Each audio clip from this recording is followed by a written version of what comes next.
Gazette du Togo, une vision sur l'actualité togolaise et sur le monde.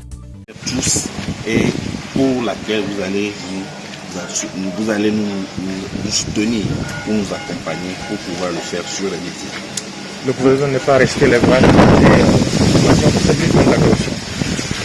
Oui, le gouvernement n'est pas resté les bras croisés, mais nous ne voyons pas non plus d'effet de ces corruptions, puisque vous le savez, entre-temps, la APUSI avait sorti des rapports selon lesquels les corruptions existent.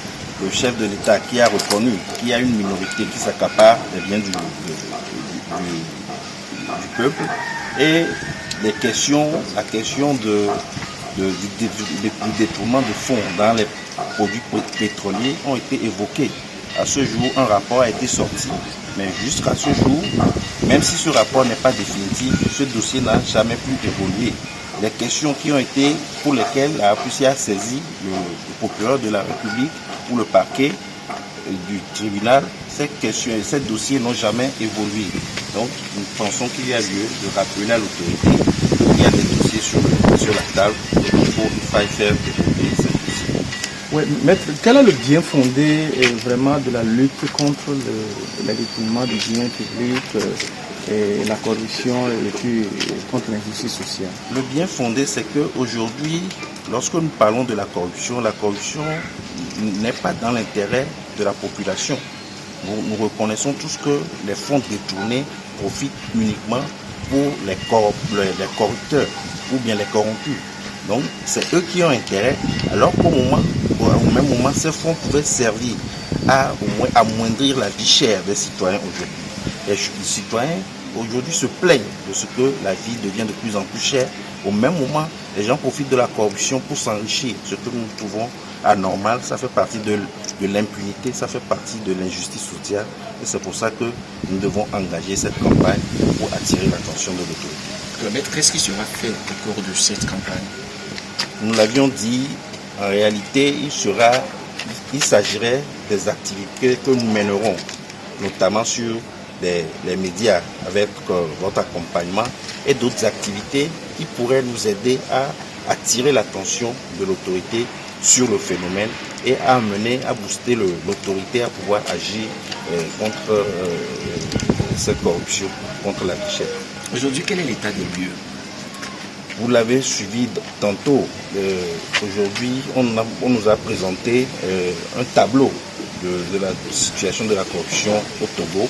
La APUSI en a largement parlé. Tout le monde reconnaît que notre pays est un pays où la corruption est développée, un pays où les gens participent à l'exportation des flux illicites à l'extérieur, et au même moment un pays qui s'appauvrit.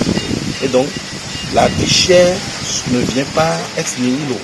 C'est tous ces événements, c'est tous ces phénomènes qui font qu'aujourd'hui la situation du Togolais est très difficile et il ne s'en sort pas. Raison de plus pour que l'autorité tape sur la table et faire front ensemble avec nous à mettre fin à la corruption.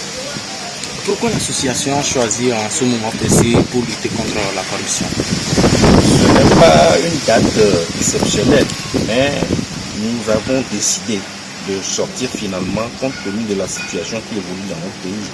Aujourd'hui, les gens se plaignent, mais tous les jours, vous constaterez que les prix de toutes les denrées augmentent tous les jours, et même le panier de la ménagère aujourd'hui, une mère n'arrive plus à tenir.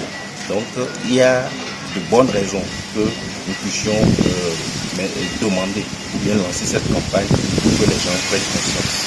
Il y a eu des sorties précédemment, vous également, vous sortez pour la même chose. Vous pensez que ça va changer quelque chose? Les sorties qu'il y a eu, je ne sais pas si c'est les mêmes objectifs.